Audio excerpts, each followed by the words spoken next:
রঙ্গিলা কিতাবে আমি একটা দুর্দান্ত ক্যারেক্টার করেছি।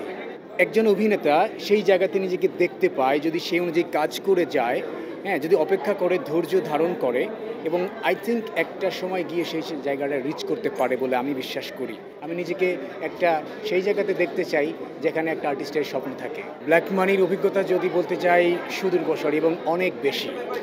আমার কাছে মনে হয়েছে যে ব্ল্যাক মানিতে কাজ করতে পেরে আমি অনেক লাকি, কারণ হচ্ছে এটা বাংলাদেশের অনেক বড় একটা project.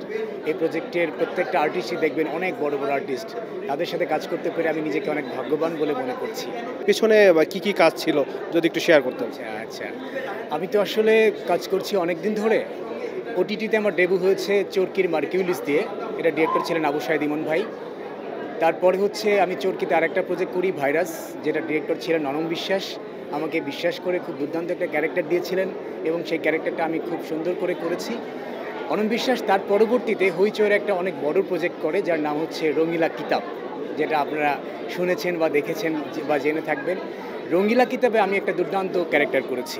Double million offer Walton fridge কিনে পেতে পারেন 20 লক্ষ টাকা, রয়েছে কোটি কোটি টাকার নিশ্চিত উপহার। দাদা আমাকে সুযোগ আবারও দিয়েছে এবং আমি দুর্দান্ত একটা ক্যারেক্টার করেছি। যে ক্যারেক্টারটা আমাকে অ্যাজ এ আর্টিস্ট হিসেবে ইন্ডাস্ট্রিতে একটা সুনাম অর্জন করতে সক্ষম হয়েছে এবং আমি করেছি সেটা। আমি অ্যাজ এ ব্যক্তি রোশন শরীফ এখন অ্যাজ এ অভিনেতা হিসেবে যে পরিচিতি, যে জায়গাটা এই রঙ্গিলা কিতাবের মুবাশ্বের চরিত্রটা আমাকে সেই জায়গায় বসিয়েছে, এই জন্য আমি খুবই লাকি। এখন তো অনেকেই হচ্ছে শখের বশে অভিনয় করে, তো সেখান থেকে আপনার প্ল্যানিংটা আসলে কি? অ্যাকচুয়ালি শখের বশে তো অনেকেই অভিনয় করছে। প্রত্যেকটা দিন দেখবে যে ইন্ডাস্ট্রিতে অনেক আর্টিস্ট আসছেন, আবার অনেকেই কাজ করছেন।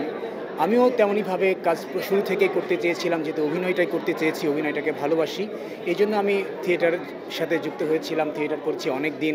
যেহেতু থিয়েটার থেকেই অভিনয়টা আসলে শিখতে হয়, আমিও তেমনইভাবে থিয়েটারে যুক্ত হয়ে অভিনয়টা শিখেছি এবং প্রফেশনালি এটাই করছি। আমি সুদূর প্রসারী অনেক দূর যেতে চাই, যেহেতু প্রফেশনালি করছি এবং মেইন স্ট্রিমে করছি, ওটিটি করছি, সিনেমাটা করছি। আমি সিনেমাটাকে প্রচণ্ড পরিমাণে ভালোবাসি এবং সিনেমাটাই করতে চাই। আমি নিজেকে একটা সেই জায়গাতে দেখতে চাই যেখানে একটা আর্টিস্টের স্বপ্ন থাকে।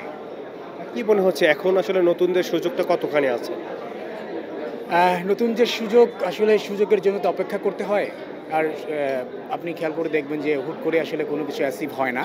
তেমনইভাবে যারা আমাদের ইন্ডাস্ট্রিতে কাজ করছেন বা প্রত্যেকটা দিন যারা অভিনয় করার জন্য আমাদের ইন্ডাস্ট্রির সাথে যুক্ত হচ্ছেন, এমনইভাবে আমি একটা জিনিস ভাবছি যে দেখেন, যদি একজন অভিনেতা সেই জায়গাতে নিজেকে দেখতে পায়, যদি সেই অনুযায়ী কাজ করে যায়, হ্যাঁ, যদি অপেক্ষা করে ধৈর্য ধারণ করে এবং আই থিংক একটা সময় গিয়ে সেই জায়গাটা রিচ করতে পারে বলে আমি বিশ্বাস করি।